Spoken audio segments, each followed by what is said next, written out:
Hey guys, I'm Dimension Jumper and today I'm doing my top 5 least favourite Legend of Zelda items. Now, within the Legend of Zelda series, there have been a lot of items throughout those games, a lot of them being really cool and interesting, but there have been some that I find not to be really that useful, and some of the ones on this list I kind of forgotten were an actual item. So, to start off with, for number 5 are the water bombs from the Legend of Zelda Twilight Princess. Now, the water bombs, I just don't really like that much over the bombs that you get in any of the Zelda games that you get them in. Because if you look at the bombs, let's say in Breath of the Wild, let's say, those are runes and you've got like an unlimited supply of them. And even though those have got like, a timer to both of them, you still can just produce a ton of bombs, or one bomb at a time, and then just set them off at any time you want. And they have been used to do a lot of like speed running stuff, or just a lot of fun to mess around with. With the water bombs, on the other hand, they're just mainly used to open a temple, and that's basically it.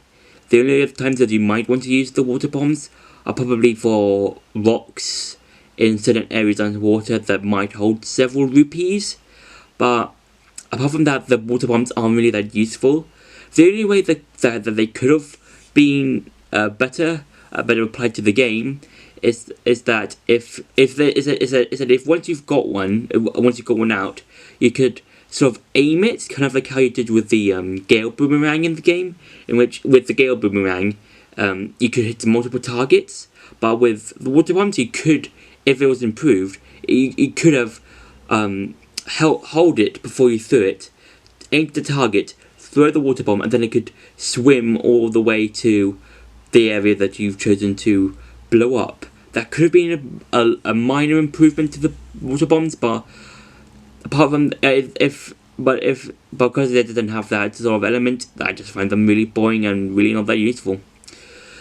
For number 4, it's the shovel from the Legend of Zelda Phantom Hourglass. Now, this is probably, in the entire game of Phantom Hourglass, the most useful item in that game, mainly because you only use it to get access to a certain part of a cave, and that's basically it. All the other times that you might want to use the shovel are either for rupees or charts, and yeah, that's basically it. It's like no other thing that the shovel is used for. It's not really that useful in the entire game.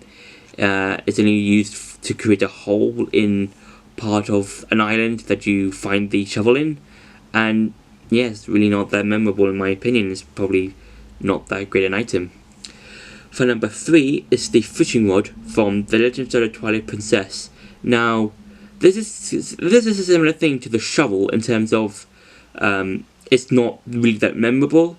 It's only used in the very, very early beginnings of that game, and you have to use it to catch fish for a cat, so that you can get a slingshot. And it's not really that useful, because like you only use it like a couple of times, like maybe once, as I said in the beginning of the game. But then later on, when you're trying to find a mirror of the Shadow of, or a Shadow of the Mirror of Twilight, you have to use it to get a fish that the Yetis use, so you can use your wolf senses to get up the mountain, and that's not really good. And plus, I find it really bad to use when I am playing with that item in the game, and I just don't like the fishing rod at all. It's a really boring item in Twilight Princess. For number 2 is the whip from Skyward Sword.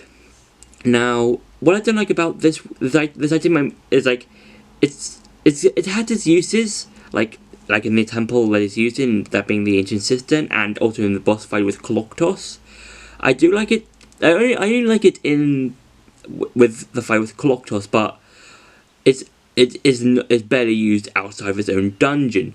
At least with some of the other items that you get, like the bow, the claw shots, the bombs, the gust bellows. At least with those items, you can use them outside of the dungeons. Like with the claw shots, for example, not only can you use them to get to where Nehru's flame is, but you can also use it to get to the final dungeon in the game. You can use it to get a gratitude crystal that's on a floating island above Skyloft. With the gust bellows, not only can you use it to like get rupees, but you can also use it for the second time you fight the scorpion boss. I forgot his name, but that's Mordarak, yeah, Mordarak. And with like the bombs, you can basically just use it to blow up various stuff, and use it for the boss battle. For the second boss battle in the game. And for the whip, I just don't really remember using it that much outside of the game, or outside of like dungeons and stuff like that. And for number 1 is the Cork Leaf from the Wind Waker. Now, I don't really like this item a lot in the game, in Wind Waker, mainly because it's only used a bit, and it's not really that useful. It's like, the only times I kind of do remember using it is in the dungeons that it's used in, and in a mini game that I think you get a heart piece in, and I just don't remember using it a lot outside of the dungeons, or in the mini game that you use it in, where it has the small tornado things. And yeah, I just find it really boring. And also, it uses up magic, which I kind of get, but it's really not that useful. And also, it creates air, and it's not really that useful in my opinion. I just find it a really bad item to use in my opinion, if you're like just doing side questy stuff, or you're just playing with it in the dungeon. So yeah, that's been my top 5 least favourite Legend of Zelda items. I hope you enjoyed this video. Don't forget to like, share and subscribe, and I'll see you in the next video.